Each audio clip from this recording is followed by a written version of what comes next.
Mais ce qui est très différenciant, c'est qu'on revient à la base des principes, des principes, d'un certain nombre de principes physiques qui s'appliquent dans l'habitat, d'un certain nombre aussi d'une compréhension des techniques de construction à travers les âges. Quand on rénove de l'habitat ancien, on rencontre plein de cas de figure. Et les matériaux ont tous des comportements physico-chimiques, des comportements par rapport à l'humidité, la chaleur, le froid, etc., différents. Et donc, on apprend beaucoup sur tous ces éléments-là, et c'est une connaissance qui est vraiment, voilà, qui permet effectivement, après, de poser un bon diagnostic. Bonjour Julien. Bonjour Geoffrey. Alors, je me présente, je m'appelle Julien Pernancart. J'ai 49 ans et j'ai fait toute ma carrière dans l'industrie du bâtiment, le matériau de construction, donc dans un grand groupe, notamment dans les achats de matières premières. Et donc, j'achète pour des filiales des matières premières diverses et variées pour fabriquer nos matériaux de construction. À la fois aujourd'hui, je ressens l'envie, le désir d'aller plus dans le concret, maintenant d'aller plutôt du côté des clients pour l'application des produits, des matériaux de construction dans une réflexion de reconversion. J'ai rencontré donc la proposition de Claude Lefrançois et cette formation d'habitologue pro. Je cherchais des formations donc pour me former au métier de la rénovation énergétique particulièrement. Et je suis tombé sur des vidéos sur YouTube où Claude Lefrançois présentait un certain nombre de principes physiques dans la maison, des conseils. Et notamment une vidéo où toi-même, Geoffrey, tu as interviewé Claude sur ce qu'il pensait des priorités et de ce qu'il fallait faire pour rénover une maison ou bien s'occuper des maisons. Et j'ai été frappé par le fait que, en conclusion, c'est pas forcément la recherche de la température, d'une température cible, d'un niveau d'isolation. Aujourd'hui, on parle beaucoup d'isolation dans les maisons qui était recherchée, mais plus une notion de confort, donc confort dans l'habitat. Et pour atteindre ce confort, en fait, l'isolation n'était pas forcément l'une des priorités. Il mettait d'autres priorités, notamment tout ce qui est gestion de l'eau dans l'habitat, donc notamment l'humidité, donc une bonne ventilation, avoir des matériaux qui génèrent du confort, traités voilà, d'un certain nombre de points importants pour avoir du confort. Et l'isolation apparaissait dans votre interview à la fin comme une possibilité parmi d'autres. Justement, que trouves-tu de différent dans les approches de Claude? Là, tu y as déjà un petit peu répondu, mais globalement, maintenant que tu suis la formation depuis déjà un certain temps.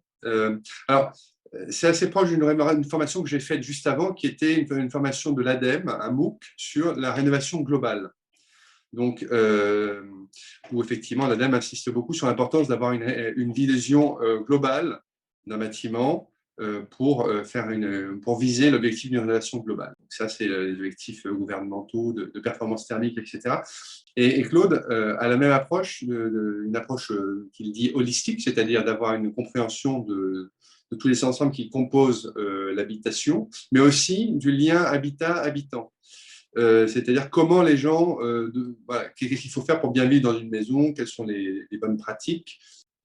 Mais ce qui est très différenciant, c'est qu'on revient à la base des principes, des principes, d'un certain nombre de principes physiques qui s'appliquent dans l'habitat, d'un certain nombre aussi d'une compréhension des techniques de construction à travers les âges. Quand on rénove de l'habitat ancien, on rencontre plein de cas de figure. Et les matériaux ont tous des comportements physico-chimiques, des comportements par rapport à l'humidité, la chaleur, le froid, etc., différents.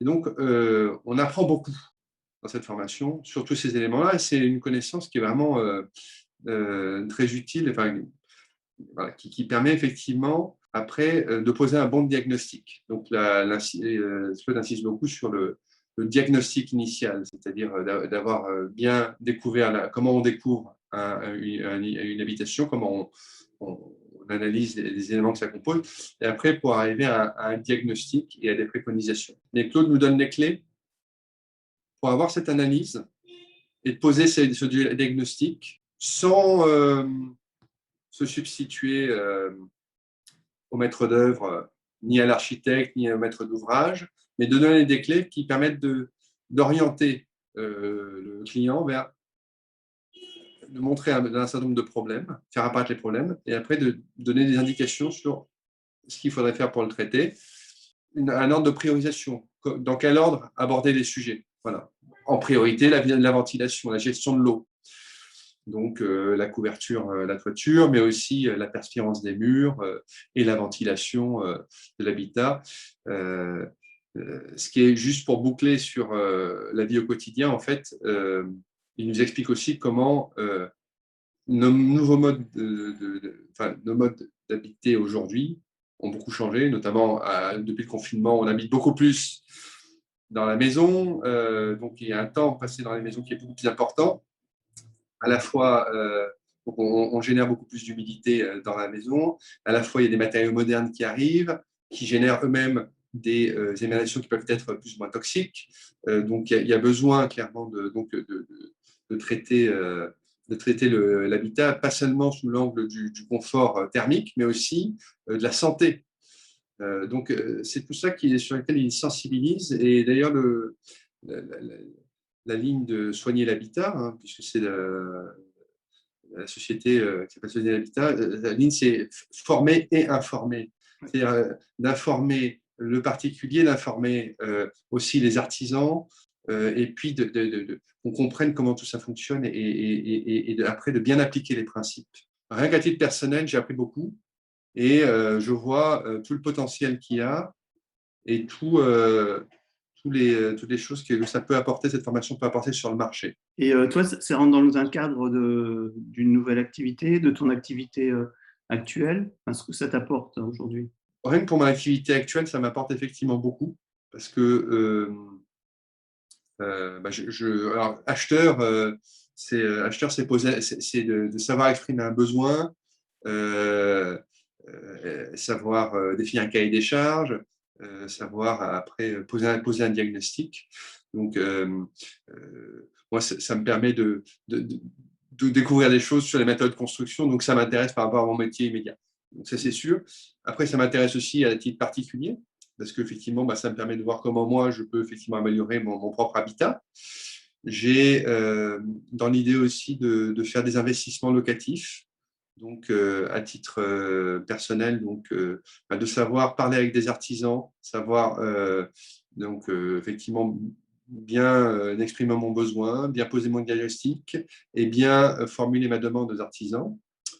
Savoir lire aussi les devis des artisans, leurs propositions, pouvoir les challenger et puis essayer d'obtenir d'eux des propositions et pas seulement ce que moi je vais leur demander. Donc là, je mets en pratique tout de suite, déjà immédiatement, ce que Claude m'apprend puisque je suis en recherche d'investissement immobilier. D'accord. Après, mon objectif, effectivement, à moyen terme, d'ici un an, c'est effectivement de me lancer dans cette activité de coaching en rénovation, de devenir apictologue pro pour effectivement accompagner des particuliers ou des artisans pour qu'ils fassent mieux des travaux de meilleure qualité et mieux pensés. Qu'est-ce que tu préfères dans la formation? Parce qu'il y a différents composants, il y a les cours, il y a les coachings, il y a les études de cas, les analyses in situ, le réseau. Bon, je ne vais pas te répondre. Donc, il y a plusieurs réponses possibles. Bon, clairement, les aspects de connaissances physiques, enfin de compréhension, enfin de connaissances techniques, ça, pour moi, c'est vraiment une découverte. Ça m'a ouvert les yeux sur plein de choses par rapport aux matériaux que nous-mêmes on vend dans le groupe, dans notre société. Ça m'a ouvert les yeux sur un certain nombre de choses, sur des alternatives possibles. Donc, c'est sûr que ça m'a beaucoup intéressé. Je- Et puis, c'est très pratique parce que très vite, on en va sur les études de cas. Donc, Claude nous accompagne sur le terrain quand il fait lui-même des visites de sites, voilà, de maisons à analyser. Donc, de comprendre effectivement par la pratique. Et je pense que c'est vraiment euh, ce qui va permettre effectivement de passer effectivement d'un cours théorique à la pratique, c'est clairement voilà, d'aller sur le terrain, de faire des analyses. Dès que je rencontre des amis, je vais chez eux, je passe 1 ou 2 heures à essayer de comprendre leur maison, alors à échanger avec eux. Et en fait, on se rend compte qu'on atteint assez vite un niveau de connaissance important. Ce qui est intéressant, c'est après, c'est d'expliquer tout ça en des mots simples. Et voilà, ça donne beaucoup de satisfaction, effectivement, de transmettre, en fait, voilà, de transmettre cette connaissance et d'aider les gens à mieux vivre dans leur habitation. Donc oui, les cas pratiques, c'est très riche. Et on échange entre nous dans ces séances de coaching collectif, donc ça permet aussi de parler des questions des uns et des autres, voilà, d'avoir une vision multifacette des problématiques. Et puis d'identifier aussi en rencontrant des personnes certaines expertises, parce que c'est vrai qu'on a des personnes, des membres qui viennent un peu tous les horizons, aussi bien de l'architecture, de la maîtrise d'œuvre, de l'industrie, de l'isolation, enfin c'est assez... Et donc à chaque fois, enfin, là on commence à avoir une expertise à peu près sur tout, enfin, un niveau d'expertise très élevé sur tous les sujets, en plus de ce qu'apporte Claude. L'idée, c'est de construire un réseau d'expertise. Effectivement, on imagine assez bien, c'est ce que Claude souhaite, ce que tu souhaites toi aussi, c'est qu'effectivement, il y ait cette possibilité de consulter les uns et les autres dans des cas où, effectivement, on n'a peut-être pas de solution ou de réponse à une problématique. Effectivement, c'est d'aller chercher la réponse à l'intérieur du réseau. Et cette approche d'intelligence collective à plusieurs, elle me paraît extrêmement puissante. Déjà, à titre individuel, quand on agit sur le terrain, on se rend compte qu'on remplit vraiment un manque de compréhension des particuliers, mais aussi des professionnels, des artisans, pour qui c'est très compliqué, parce qu'il y a eu beaucoup, beaucoup d'innovations en peu de temps les dernières années sur un métier qui est très traditionnel et où il y a peu de temps qui est consacré à la découverte des matériaux, à la compréhension de... C'est beaucoup de gens qui se forment souvent sur le tas. Ouais, il y a vraiment une place pour ce métier d'habitologue pro, pour effectivement voilà, faciliter la communication entre les différents corps de métier avec le client, pour qu'on fasse les choses les plus efficaces possibles, les plus pertinentes. Par rapport à ce que tu connais de la formation, quel profil de personnes te semble les plus... à qui recommanderais-tu cette formation? C'est sûr que c'est une formation qui s'adresse beaucoup à un public de professionnels. C'est vrai. Euh, Architecte, maître d'œuvre, architecte d'intérieur. Mais c'est une formation qui s'appuie beaucoup sur le bon sens, sur un côté très pratique. C'est un métier qui a pas vocation à délivrer des solutions techniques toutes faites, mais qui seront beaucoup qui dépendront beaucoup effectivement du contexte. Et si je fais un parallèle avec le métier qui se développe beaucoup, qui est le coaching en entreprise, c'est exactement la même problématique. Pourquoi est-ce qu'on a tout à coup besoin de coach dans l'entreprise alors qu'on a des professionnels qui font leur métier de directeur de généraux Mais en fait, d'avoir un interlocuteur en face et de pouvoir échanger et objectiver une problématique, souvent, ça permet de trouver soi-même la réponse. En fait, donc, ces DVD, c'est un peu de la maïeutique, hein, on pourrait dire, où voilà, aider les gens à formuler leurs problématiques, à exprimer le besoin. Donc là, de ce point de vue-là, je pense qu'en fait, c'est un métier qui peut être ouvert à beaucoup, beaucoup, beaucoup de gens, pourvu qu'on ait un goût pour la construction, le sens pratique, une grande curiosité, hein, une ouverture d'esprit aussi, c'est-à-dire pas s'enfermer dans des solutions toutes faites, ou avoir pour un seul objectif, par exemple, de placer des subventions, parce qu'aujourd'hui, le marché est énormément pollué par cette recherche des travaux de rénovation à coût réduit grâce aux subventions. Et donc, ça oriente à tort beaucoup de choix des particuliers. Et en fait, c'est de les accompagner. L'accompagnement, bah voilà, ce n'est pas forcément quelque chose qui nécessite d'avoir une grande technicité, puisque de toute façon, il ne s'agit pas de garantir l'ouvrage, il s'agit d'accompagner des personnes.